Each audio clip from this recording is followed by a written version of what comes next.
Bore da, a chroeso chi yma i'n gwasanaeth o Capel y Ffynnon. Da ni'n falch iawn o gael eich cwmni chi, yn arbennig os ydych chi yma am y tro cyntaf. A da ni'n hyderu bod gan Dduw rhywbeth i ddweud wrth bob un ohono ni wrth ni droi ato fo heddiw.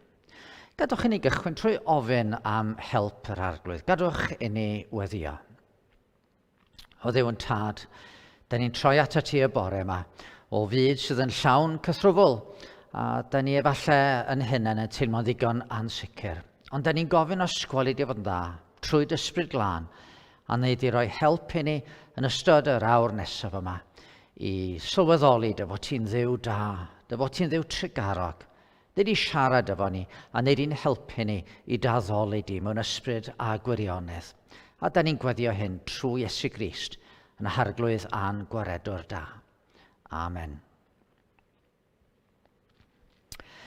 Wel, un o'r ffyrdd da ni yn addoli Duw wedi trwy ganu, ac felly mae'n hemyn gyntaf ni yn sôn am y dymuniad bod na bobl o bob man yn gallu addoli yr arglwydd. O am dafodau fil ar gân i'n prynwr i roi mas fawl ag ogoniant fy arglwydd glân, gorchestion mawr ei ras.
Dwi wrth fy modd efo un o'r penillion yna sy'n sôn am, wel, wneud i ni feddwl beth bynnag am y bobl oedd Iesu wedi cyffwrdd yn ystod i fywyd yma ar y ddaear.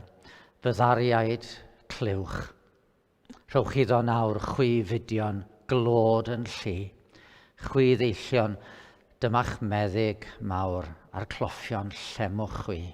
Fe ddari Iesu'n do ddangos cymaint o drigaredd a chariad tuag at rai oedd mewn angen yn ystod i fywyd. Rwan, da chi'r plant yn parhau ddim yn cael mynd i'r ysgol. Maen nhw'n ddyddiau rhyfedd yn dydyn nhw. Sos dwytho ni'n sôn wrthoch chi defnyddio stori mwyn dangos ryw wirionedd. Doedd y stori ddim yn un wir, ond oedd o'n ceisio dangos y gwirionedd. A mae gennau stori arall ar eich cyfer chi heddiw. Stori sydd eto ddim yn wir, stori ddychmygol am blant yn byw yn Affrica, yn agos at y jungle. A dwi'n gwybod be da ni'n feddwl amdano fo pan da ni'n meddwl am y jungle, da ni'n meddwl am bob math o anifeiliaid. A mi oedd y plant yma wedi clywed am yr holl anifeiliaid oedd yn y jungle. Ac un o'r pethau oedden nhw wedi clywed oedd bod na un o'r anifeiliaid yn cael ei gyfri fel brenin y jungle. A hwnnw ydy'r llew. Y llew ydy brenin y jungle. A dyma'r plant yn siarad efo'i gilydd a dyma nhw'n meddwl, sa'n ni'n licio, sa'n ni'n gallu cael gweld y llew, cael gweld brenin y jungle. Felly yn diwrnod dyma nhw'n mynd allan i chwilio am y llew. A'r lle cyntaf wnaethon nhw fynd oedd draw at yr afon. Ac yn yr afon oedden nhw'n gweld fel rhyw graig fawr llwyd yn ganol yr afon. Ac oedden nhw'n edrych ar y graig yma ac yn meddwl, wel, be ydy'r graig yna? Ac yn sydyn, dyma'r graig yn dechrau symud. A dyma'r graig yn dod allan o'r dŵr ac oedd y graig yma efo pen mawr, corff anferth a coesau mawr. A dyma'r geg yn agor yn llydan i ddangos danedd mawr. A beth oedd o, wrth gwrs, oedd hippopotamus. Enw rhyfedd yn ar anifel, hippopotamus. A dyma nhw'n meddwl, waw, mae'r hippopotamus yna yn edrych yn rhyfeddol. Ond ar nhw ddim gweld y llew a dyma nhw'n mynd nôl adre. A diwrnod wedyn, dyma nhw'n mynd allan eto i chwilio am y llew. A dyma'r rhain mynd syth at yr afon achos oedd yn meddwl, sa'n ni licio gweld yr hippopotamus unwaith eto. Ond dyma rei eraill yn mynd, na, da ni ddim eisiau gweld yr hippopotamus, da ni eisiau chwilio am y llew. A dyma nhw'n mynd, a dyma rhywun yn dweud yn sydyn, wrth edrych rhaw, drychwch draw fan'e. Draw fan'e, mae'n geffylau fel sy'n nhw'n gwisgo pyjamas draw fan'e. Ac yn wir dyma pawb yn edrych, ac mi oedd yna bethau oedd yn edrych fel ceffylau, ond yn lle bod nhw y lliw arferol i geffyl, oedden nhw fo stripes du a gwyn. Ac oedden nhw yn edrych fel sy'n nhw'n gwisgo pyjamas. Ond wrth gwrs, dech chi'n gwybod, a dwi'n gwybod, mae'n neud ceffylau oedden nhw, ond zebras. Ac oedd y plant yn meddwl bod hyn yn rhyfeddol ac oedden nhw wrth i bodd yn gweld y zebras. Ond ar nhw ddim gweld y llew. So lle diwrnod wedyn, dyma nhw'n mynd allan, dyma rhai mynd i weld yr hippopotamus. Rhai eisiau mynd i weld y zebras. Ac wrth iddyn nhw i'r lleill fynd, dyma nhw'n clywed rhyw sôn fyny yn y coed. Ac oedd y sôn yma fel rhyw blant bach yn sgrechian neu rhywbeth, a dyma nhw'n edrych fyny, a dyma nhw'n edrych fyny. A beth yn nhw weld, dyma nhw'n gweld mwnciod yn y coed.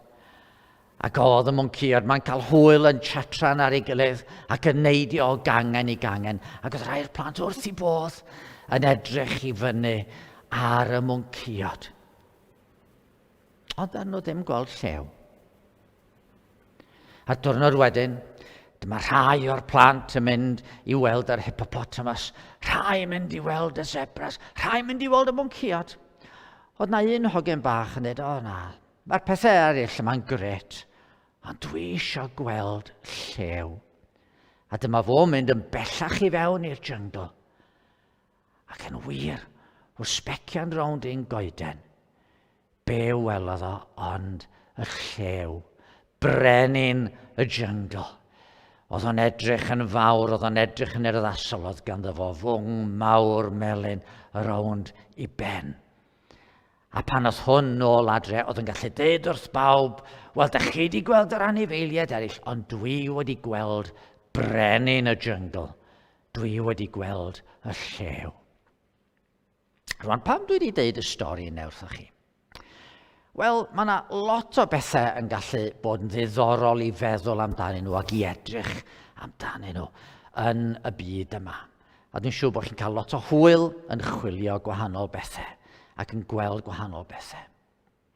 Ond Mae yna un sydd yn cael ei ddisgrifio yn y Beibl fel y llew o lwyth Jwda. A fod i'r brenin mawr, y brenin mwyaf fuodd erioed, yr arglwydd Iesu Grist. Ac bod ni'n gallu treulio lot o amser yn chwilio am bob math o bethau, a da ni fod gwneud hynny, eto rhaid ni beidio anghofio, mae'r peth mawr da ni fod chwilio amdano fo ydy'r arglwydd Iesu Grist. A da ni'n gallu darllen amdano fo yn y Beibl, a fyddai'n sôn amdano fo wrth i mi bregethu. Ond da chi ddim eisiau gwybod am Iesu Grist. Mae'r Beibl yn dweud bod ni yn gallu cyfarfod Iesu Grist. Bod o'n gallu siarad efo ni yn calonnau. A dyma'r un peth dwi eisiau chi gofio. Yn eich bywyd, beth bynnag arall da chi'n gweld, beth bynnag arall da chi'n ffeindio ac yn ei ddarganfod, gwnewch yn siŵr bod chi'n darganfod y brenin mawr, y llew o lwyth Jwda, yr arglwydd Iesu Grist. A mae yna gan, da chi, a ni gobeithio mynd i allu canu rwan, chi sydd wedi recordio'r gan yma, pan rwy'n cofio beth a wnaeth Iesu mi, does dim troi yn ôl i mi mwy. Beth bynnag arall, da ni'n chwilio amdano fo. Da ni'n mynd troi nôl oddi wrth chwilio am yr arglwydd Iesu Grist.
Diolch fawr iawn i chi'r plant am yn harwain i ganu.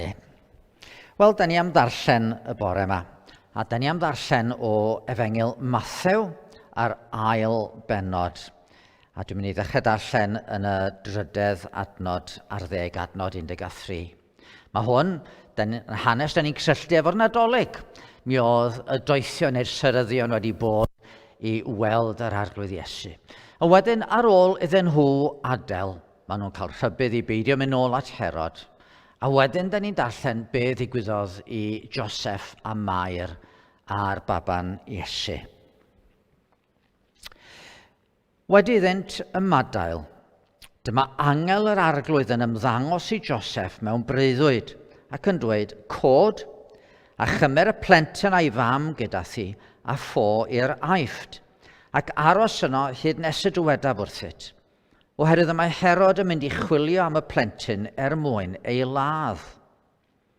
Yna cododd Joseph, a chymerodd y plentyn a'i fam gydag ef liw nos, ac ymadael i'r Aifft. Arhosodd yno hyd farwolaeth Herod, fel y cyflawnid y gair a lefarwyd gan yr arglwydd trwy'r proffwyd, o'r Aifft y gelwais fy mab. Yna, Pan ddeallodd Herod iddo gael ei dwyllo gan y Syryddion, aeth yn gynddeiriog.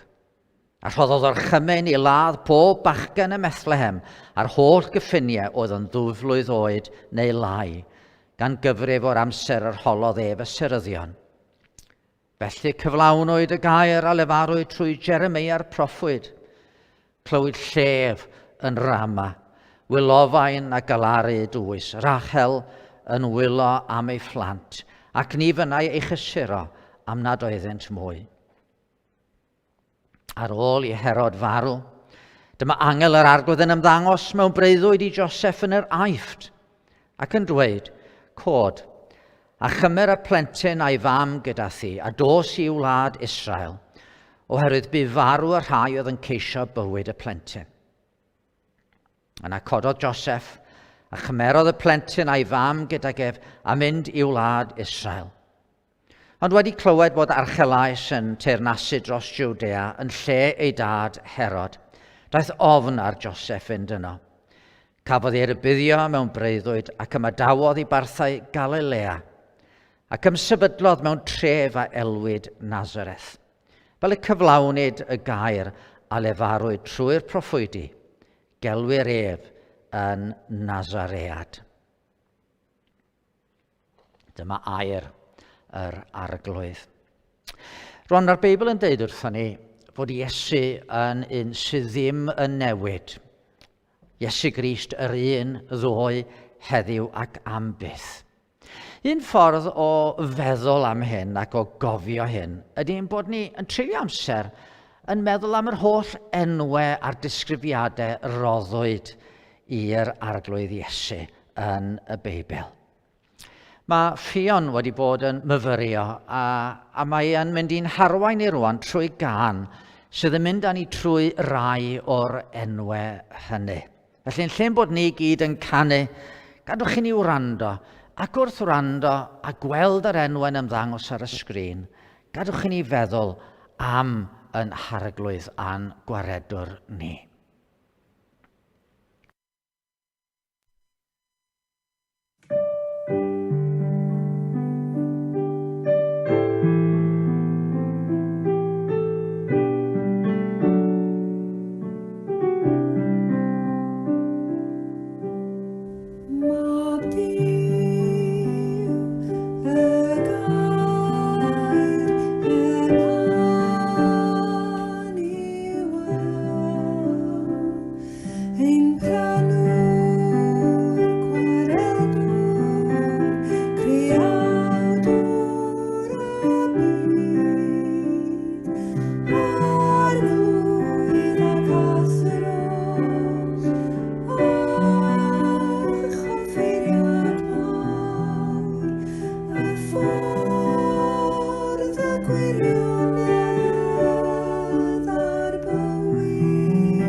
Gadwch i ni droi at yr arglwydd mewn gweddi.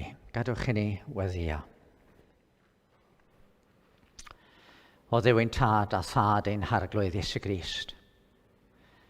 Wrth feddwl am yr holl enwau yma, a'r holl ddisgrifiadau o dy fab rhyfeddol di. Da ni'n diolch yn bod ni heddiw yn dod at ti trwy ein harglwydd Iesu. Does gynnon ni ddim dadl arall ger dy fron i ti fod yn barod i'n derbyn ni. Da ni'n ymwybodol yn bod ni gyd wedi crwydro oddi wrth dy lwybrau di, mewn gair, mewn gweithred ac mewn meddwl. Ond da ni'n diolch y bore yma bod na un wedi dod i'r byd i fod yn waredwr i rai fel ni. Bod na un wedi dod i agor y ffordd o ganol y byd i ganol nef, o ganol yn dryswch a'n tywyllwch ni i orsedd gras, lle da ni'n cael gwybod dy fod ti o Dduw tad yn Dduw sydd yn drigarog a graslon. Da ni'n cael gwybod dy fod ti yn y Dduw sydd wedi trefnu i ni gael dod i dadnabod i a dod i brofiad byw a real ohono ti. Yn wir, da ni'n cael adnabod y llew o lwyth Jwda a brenin y brenhinoedd trwy gymorth yr ysbryd glân. A da ni'n cofio Dduw tad, mae nid peth bach ydy hwn. Da ni'n cofio mae peth mawr ydy delio efo'r anwiredd sydd yn ein calonau ni. Da ni'n cofio bod na bris dychrynllyd i'w dalu am yn beie. Ond o Dduw, da ni mor ddiolchgar dy bod ti wedi danfon y dy fab i gymeryd y canlyniadau, i dalu'r pris ac i ddwyn yn beie ei hunan ar y groes. A da ni'n diolch i fod o wedi cyfodi'r trydydd dydd yn fyw, wedi concro'r bedd ac wedi diarfogi yn gelyn mawr y diafol. A da ni heddiw o Dduw tad felly yn gallu llawenhau yn y ffaith dy fod ti'n gwenu arno ni trwy dy fab. Ac wrth ddod felly, da ni'n gofyn am dy gymorth. Da ni'n gofyn am gymorth i'r byd. Ac yng nghanol yr holl trafferthion sydd yn y byd, yn arbennig y dyddiau yma, y trafferthion da ni'n wynebu oherwydd y pandemig, da ni'n gofyn am ddoethineb i arweinwyr y gwledydd, ac yn gofyn ar ei ti roed cymorth i ni weld meddygon, nyrsys, gwyddonwyr, pobl yn cydweithio mwyn i ni fedru cael rhywfaint o reolaeth ar y dychryn y mawr yma sydd yn gafel yn ein gwlad ni, ond hefyd gwledydd eraill, yn arbennig y gwledydd hynny o Dduw tad, lle maen nhw'n dlawd, lle does gynnon nhw'n ffordd i ddelio efo yr afiechyd, fel sydd gynnon ni yn y wlad hon. Ond arglwydd, da ni hefyd yn ymwybodol bod na anghenion eraill heblaw yr angen yma. Anhangen mawr ni o Dduw tad ydy cael clywed dy lais di. Anhiraeth ni ydy bod dy lais di yn seinio'n glir y dyddiau yma, trwy dy eglwys, ar draws y byd ac yn ein gwlad ni. A hyd yn oed y bore yma, trwy gyfrwng yr oedfa yma, nid i siarad efo ni, a nid i'n helpu ni weld yn y gair bethau sydd yn mynd i fod yn agor y drws iddyn ni, gael dod i dadnabod di, efallai am y tro cyntaf, neu dod i dy brofi di yn fwy a dadnabod di'n well, trwy'r hyn fyddi di'n ddeud bore yma trwy'r gair efo ni. Felly, parato'n calonau ni i wrando ac i glywed, a rhoi ni air o'r nef, fel y byddwn ni yn llawenhau yn ein harglwydd angwaredwr. Amen. Wel, cyn troi at y gair, mi newn ni ganu un emen fach arall. Yn Iesu Grist mae ngobaith llwyr, ein unig bledia fi, gwawd y byd, fy rhyddid yw'r iawn ar galfari.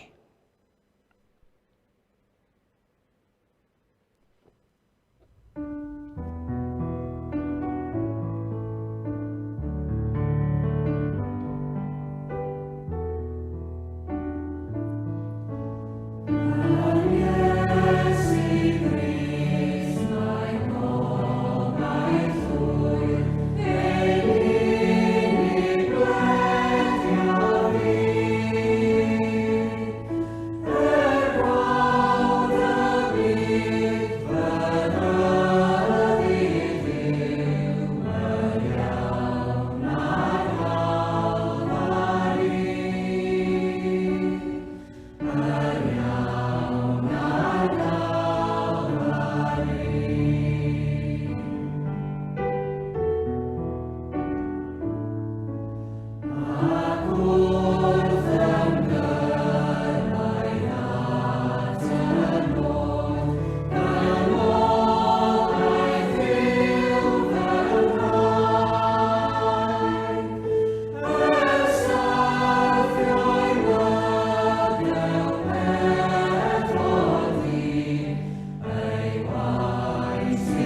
Wel heddiw fe gar ni'n bod ni'n meddwl am yr hanes nes i ddarllen y gynharach o Efengyl Mathew, yr ail bennod. So os yr angel at Joseph a deud, cod a chymer y plentyn a'i fam gyda thi, a ffoi yr aifft, ac aros yno hyd nes y dywedaf wrthyt. Oherwydd y mae Herod yn mynd i chwilio am y plentyn mwyn ei ladd. O'n i ddim ydych chi mwynhau darllen. Mae yna bob math o lyfrau ar gael yn does. Mae rhai'n hoffi nofelau serch, eraill yn fwy am ryw murder mysteries, neu thrillers, neu ryw ffuglen ffantasi fel Lord of the Rings. Mae rhai'n hoffi llyfrau ffeithiol, ac eraill efallai yn hoffi llyfrau hanesyddol. Ond un math sy'n aml yn cymryd bryd pobl ydy bywgraffiadau. Hanes bywyd rhywun. Yn arbennig efallai os di'r person hwnnw yn berson arddocaol yn hanes ni mewn rhyw ffordd, hanes yn gwlad ni, neu bod ni a ddiddordeb mewn rhyw faes lle oedd y person yma yn amlwg iawn. Wel, wrth gwrs yn y Beibl, da ni'n cael 4 bywgraffiad o'r arglwydd Iesu Grist. A dros y Nadolig, wrth gwrs, oedden ni'n meddwl am enedigaeth y gwaredwr. Ond nid aros yn y preseb nath yr arglwydd. Mi dyfodd. A be hoffen ni'n neud dros yr wythnosau nesaf ydy meddwl am rai digwyddiadau arddocaol yn ystod I fywyd. A da ni'n cychwyn efo'r hyn ddigwyddodd wedi i'r doethion neu'r seryddion adel gwaredwr. Da ni gyd yn gyfarwydd ar ffordd yma hyn wedi bortreadu yn rymau Nadolig y plant wrth gwrs.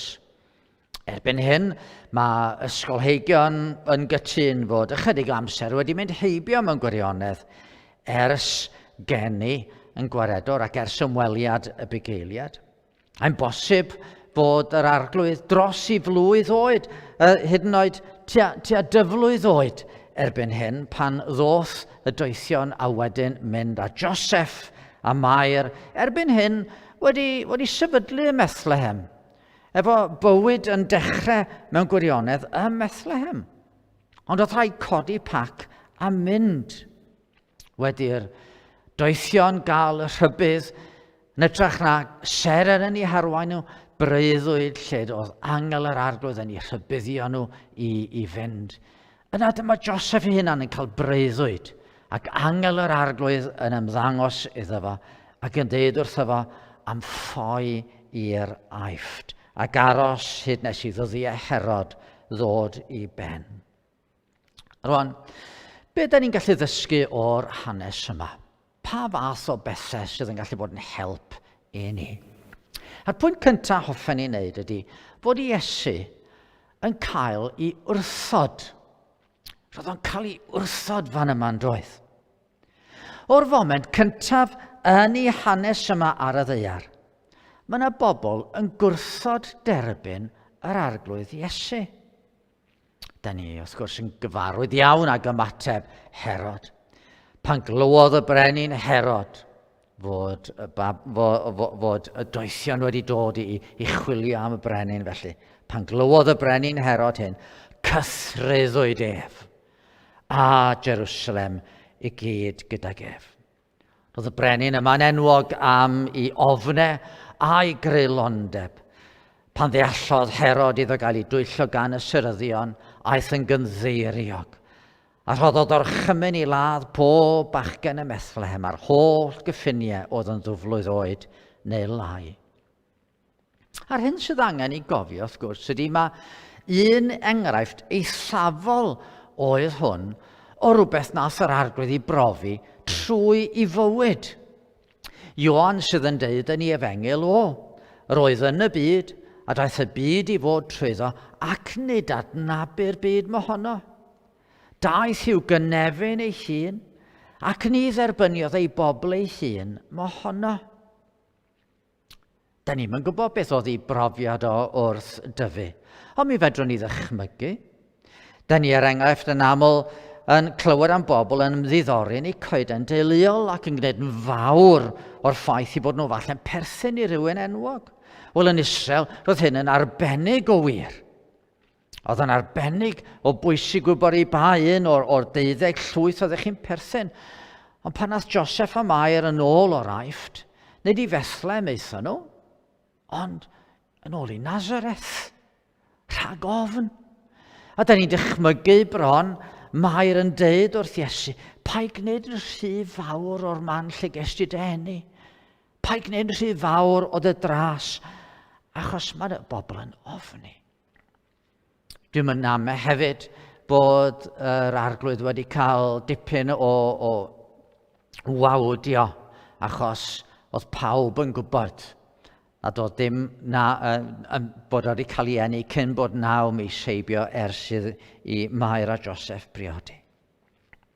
Wedyn, pan ddechreuodd i weinidogaeth gyhoeddus yn mynd i Nazareth i bregethu, mi oedd pobl yn gwrthod credu iddo fo. Ble mae hwn wedi cael y ddoethineb yma, oedden nhw'n dweud. I ddweud y gwir, cyn bo hir, dyma nhw'n troi'n i erbyn o ac oedden nhw eisiau daflu fo dros ochr clogwyn. Dyma pobl Nazareth yn ei wrthod o. A wedyn, oedden ni'n darllen yn ystod i fywyd, oedd y Phariseaid a'r ysgrifenyddion a'r prif offeiried yn troi'n i erbyn o, oedden nhw'n ei am efo dro ar ôl tro fe gafodd i wrthod. Ac ar ei dyrfaoedd i ddilyn o ar un adeg, fe welodd y rheini i gyd yn troi cefn arno fo ar un adeg. A oedd hyn yn digwydd ar weithaf i weithredoedd da. Oedd wedi mynd o gwmpas yn gwneud daioni mawr i bobl, cymaint o bobl wedi cael i helpu drwy gyffyrddiad o. Oedden nhw'n gwneud hyn ar weithaf i ddysgeidiaeth oedd mor wahanol i ddysgeidiaeth drom y Phariseaid. Ar weithaf y proffwydoliaethau, oedden nhw wedi cael eu magu i wybod sut un oedd y Meseia mynd i fod, ond nad oedden nhw'n eisiau fo. Ac ar weithaf yr hireth oedd yng nghalonau cymaint o bobl yr adeg yna am Meseia. Pan ddoth y Meseia, mi gafodd o i wrthod, a da ni'n gwybod yn y diwedd bod o wedi cael ei fradychu a'i groeshoelio. Ond wrth gwrs, nid rhywbeth sydd wedi digwydd jyst yn ystod i oes yma ar y ddaear ydy hyn. Ar draws y canrifoedd, mae wedi bod yn anodd perswadio pobl i ddilyn Iesu a'i gymryd o fel gwaredwr. A hynny, ar weithaf y bendithion, amlwg sy'n dod yn sgil i ddylanwad o. Cymrwch i Gymru er enghraifft. Pa ddylanwad fuodd yr Efengil ar yn gwlad ni? Wel, dylanwad llesol. Meddyliwch am yn hiaith ni. Mae pawb yn cydnabod. Mae'r rheswm bod yn iaith ni wedi goroesi ydy bod ni wedi cael y Beibl yn iaith yn hunain. A bod hwnnw wedi dod a rhoi trefn i ni. Addysg. Mi oedd pobl yn cael addysg mwyn gallu darllen y Beibl yn eu iaith nhw. Ac felly gynnwch chi ysgolion cylchynol Griffith Jones Llanddowror. Oedd gynnwch chi ysgolion Thomas Charles. Chi'n meddwl am yn diwylliant ni? Fel, da ni'n cael adnabod fel Gwlad y Gân, a rheswm ddaethon ni'n Wlad y Gân, oedd bod pobl wedi dysgu sut oedd canu mewn 4 llais mwyn gallu canu yr emynau yma.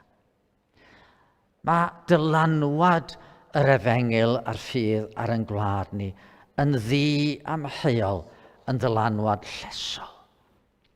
Ac eto, heddiw, lleiafrif bach sydd yn barod i arddel Iesu fel mwy na ryw athro moesol sydd wedi rhoi rhai egwyddorion a syniadau da. Mae syniadau fo braidd yn anymarferol yn tydyn nhw, achos pwy mewn gwirionedd sy'n mynd i droi'r foch arall pan ydych chi'n cael eich taro.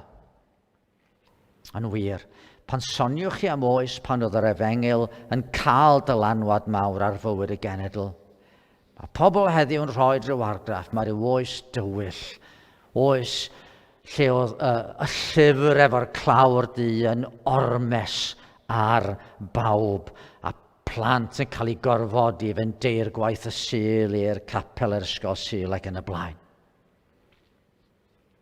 A gallwn ni ddod ar peth fawr yn fwy personol. Gallwn ni wybod am blant sydd wedi cael ei magu'n dda chyfrifol gan rieni sydd wedi ceisio cyflwyno yr hanes am yr arglwydd a mor ryfeddol ydy'n arglwydd ni. Maen nhw wedi cyflwyno Iesu iddyn nhw'n dyner a doeth. Ond bellach y plant ddim yn dilyn. A dwi ddim yn deud hyn mwyn pwyntio bys. Ond y plant wedi dewis peidio dilyn yr arglwydd yma. Ydych chi erioed wedi cael eich gwrthod? Wedi teimlo fod y rhai fyddech chi'n disgwyl i'ch derbyn yn troi cefn arnoch chi? Ydych chi wedi methu cael y dyrchafiad hwn yn y gwaith ydych chi'n heiddi? Methu cael y swydd yna oedd yn amlwg mae chi oedd y gorau? Ydych chi'n teimlo bod chi wedi cael cam erioed? Wel, dyma un gafodd ei wrthod dro ar ôl tro ar ôl tro. Mae'n deall yn iawn beth ydy hi. Ganwyd oedden ni'n canu fis yn ôl, ganwyd y nerth a deiddannwch i Israel. Golau a gobaith i ddynion pob oes, a'r thys a myr oedd anrhegion y doethion. Anreg y byd oedd nid coron, ond croes. A dyna hanes cymaint ohono ni'n de, bod ni'n gwrthod yr arglwydd. Y cwestiwn yn codi felly, pam bod Iesu'n cael ei wrthod fel hyn? A dyma'r ail beth. Mae Iesu yn fygythiad i ni mewn rhyw ffordd.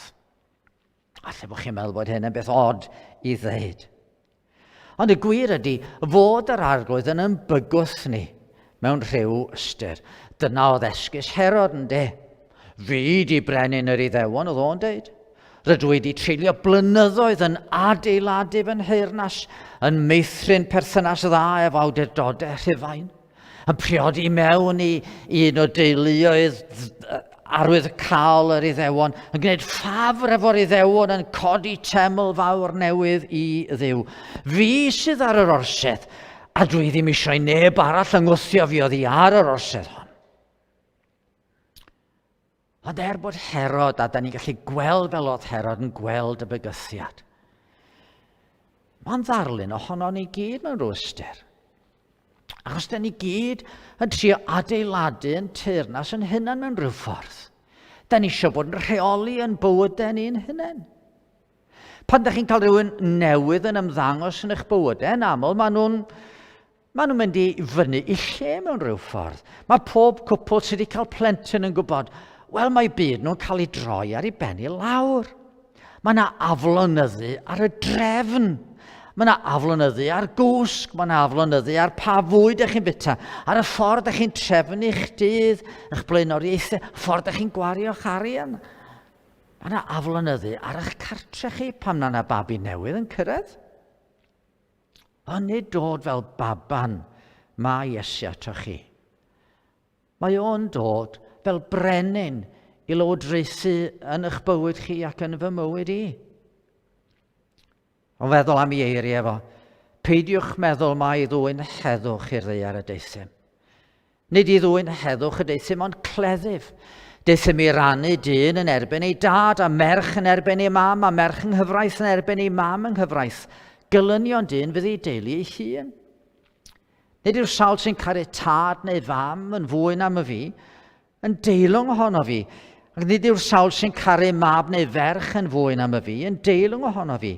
A'r sawl nad yw'n cymryd ei groes ac yn canlyn ar fy ôl i, nid yw deilwng ohono fi. Mae'r adeg yn dod yn y flwyddyn pan fydd rhai eisiau rhoi spring clean i'w cartrefi. Ond pan mae Iesu'n dod fewn i'ch bywyd chi go iawn, mae o'n taflu allan yr hen ddodrefn. A mae'n dod â'r rhai newydd i mewn. Ond daethon ni na da ni ddim yn gallu trefnu yn bywyd yn iawn. Di'r ffordd da ni'n gwneud pethau ddim yn ddigon da. Yn wir, mae'r ffordd da ni eisiau trefnu yn bywyd ni yn mynd i arwain i ddinistyr a barn. Oherwydd mae'n ffyrdd ni, hyd yn oed y ffordd da ni'n meddwl, yn bechadurus. Da ni'n bechaduriad. A mae hyn yn bygythiad. Mae'n herio'n hunan barch ni. Mae'n herio'r meddyliau da sydd ganddo ni amdano ni'n hunain. Mae'n tanseilio yn hunan gyfiawnder. Mae'n darostwng yn balchder ni. Bod ni'n gorfod dweud, ynden, da ni'n bechaduriad. A mae'n yn galw ni i newid. A'r newid yn un radical, mewnol, nid rhyw chwarae o gwmpas efo'r allanolion. Fod Iesu'n athro. Fod o yn amddiffynydd i ni mewn rhyw ffordd. Mae'n dod fel brenin awdurdodol. Mae am i ni osod o'n arglwydd a'r orsedd yn calon. Rhaid i ni blygu i'w ewyllus o. A weithiau, tydi ewyllus o ddim yr un fath a'n hewyllus ni. Mae'n effeithio ar yn amser ni, ar yn arian ni, ar yn uchelgais ni, ar yn blaenoriaethau ni. Pan mae Iesu'n dod, mae'n aflonyddu yn bywyd ni. Mae'n bygwth yn cyfforddusrwydd ni. Os nad ydych chi rioed wedi teimlo fod Iesu'n eich aflonyddu chi, os ydych chi rioed wedi teimlo'n anghyfforddus dan awdurdod y brenin yma, mae yna le i chi holi be di'ch ffydd chi mewn gwirionedd. Achos di Iesu ddim yn mynd i'ch gadael chi fel a gyrydach chi. Felly, dyna pam bod cymaint o bobl yn gwrthod Iesu. Dyna pam yn bod ni weithiau yn dweud wrth Iesu efo ambell i stafell yn y bywyd ni, rhaid ti gadw allan o fama. Achos fi pia fama. Fi sydd isio rheoli beth sy'n digwydd fama. A mae'r arglwydd yn dweud na. Fi di'r brenin mawr. Fi di'r llew o lwyth Jwda sydd yn mynd i ddeud be di be. Ond da ni yn gorfod symud ymlaen at drydydd pwynt. Achos falle bydd rhywun yn dweud, wel, Dafydd, ti ddim yn gwneud job dda o drian cael ni i ddilyn yr arglwydd Iesu ar hyn o bryd. A trydydd pwynt ydy, pan mae Iesu'n dod, mae yn dod fel ceidwad. Mae yn dod i'n cadw ni. Drychwch heibio'ch ofnau, eich balchder, a'r pethau ydych chi'n ei cyfri yn werthfawr ac yn ddiogelwch chi'ch hunan. Beth fydd yn gwneud i'r arglwydd?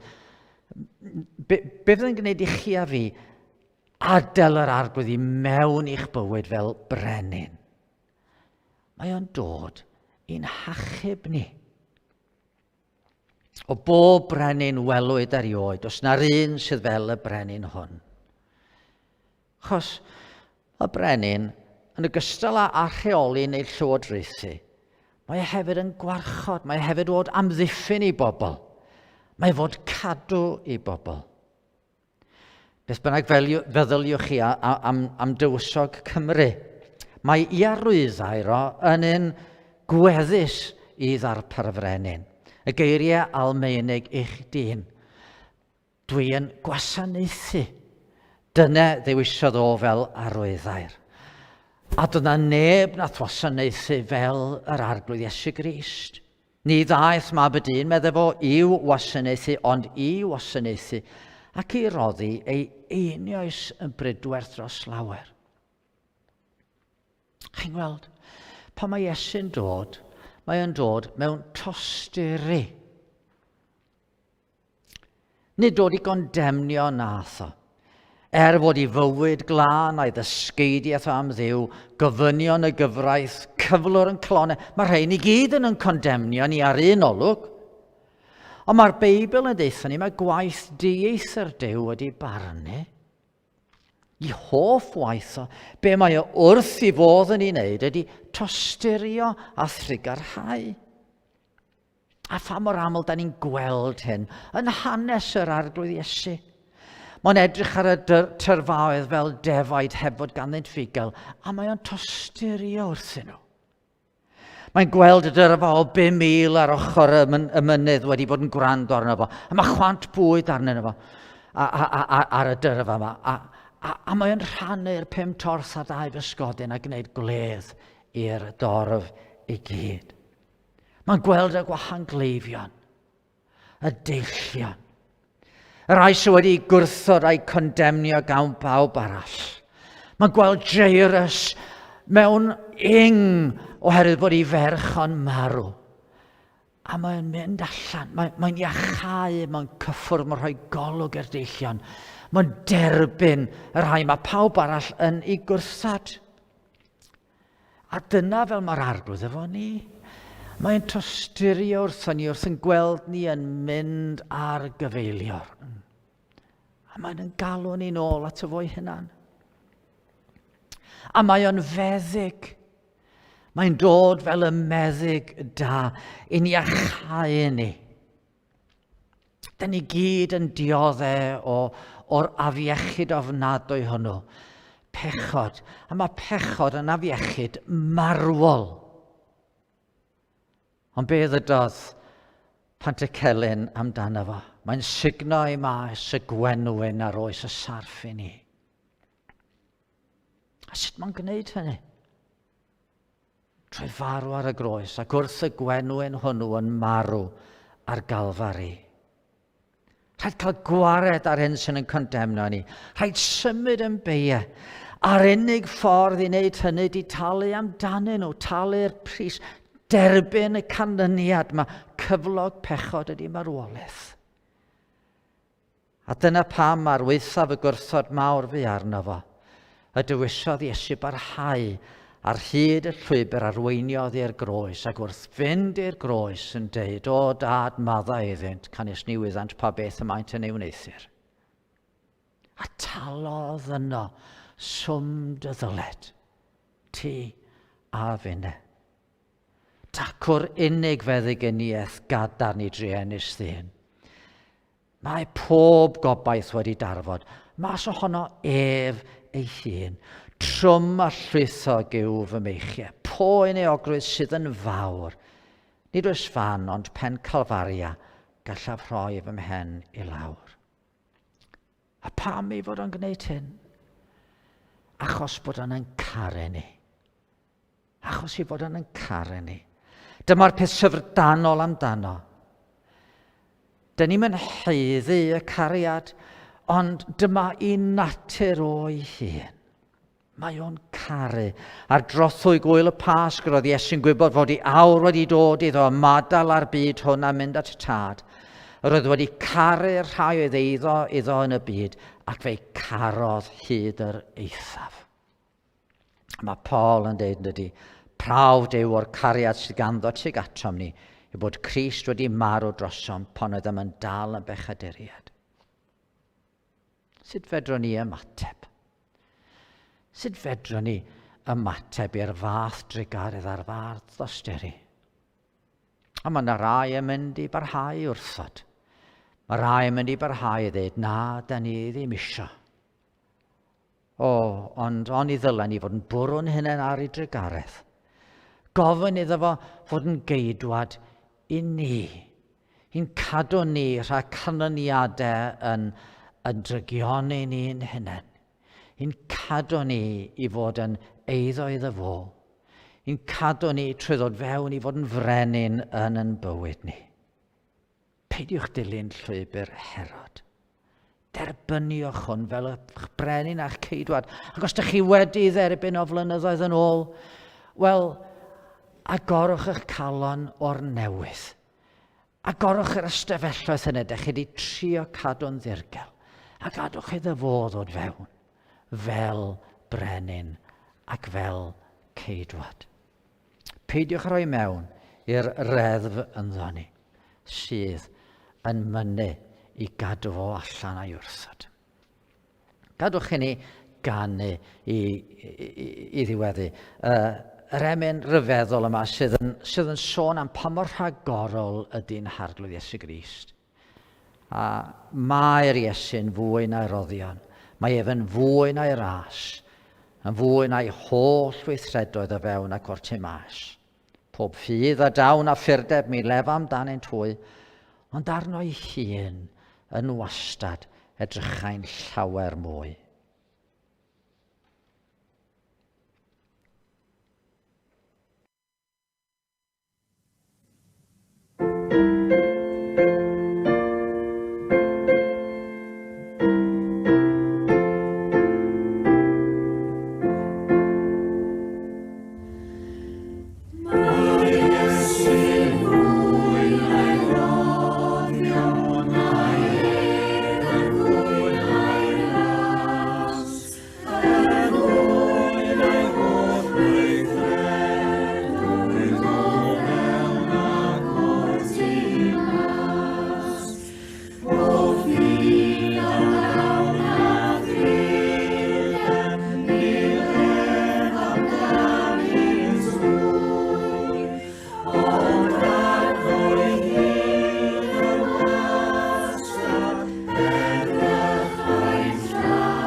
Diolch yn fawr iawn i chi am eich cwmni heddiw. Gobeithio bod chi wedi profi Duw yn siarad a'ch calon. Dwch yn ôl syl nesaf os ydych chi'n dymuno, byddwn ni wrth yn bodd yn cael eich cwmni chi. Ac yn ystod yr wythnos, cofiwch am y gair o'r gell. Gadwch i ni orffen yn rhoi'n hunain yn nwylo yn harglwydd. Gadwch i ni weddio. Chwieneidiau, pam y crwydrwch fel tarfedig braidd o dre, ffôl galonau, pam y cefnwch ar ei ryfedd gariad ef. A fe cyndir Ioned bugail, neb erioed mor fwy neu fryd, a'r gwaredwr, a fy'n gwedu mwyn casglu braidd ynghyd. Arglwydd, paid a gadael i ni dy wrthod di mewn unrhyw ffordd heddiw. Tyr di mewn i fod yn frenin ac arglwydd yn calonau ni. Beth bynnag mo'n i olygu. Maent bynnag o aflonyddu sy'n mynd i fod ar ein bywydau ni. A gad i eraill trwm ni brofi rhywfaint o dy drygaredd a dy gariad di. Amen.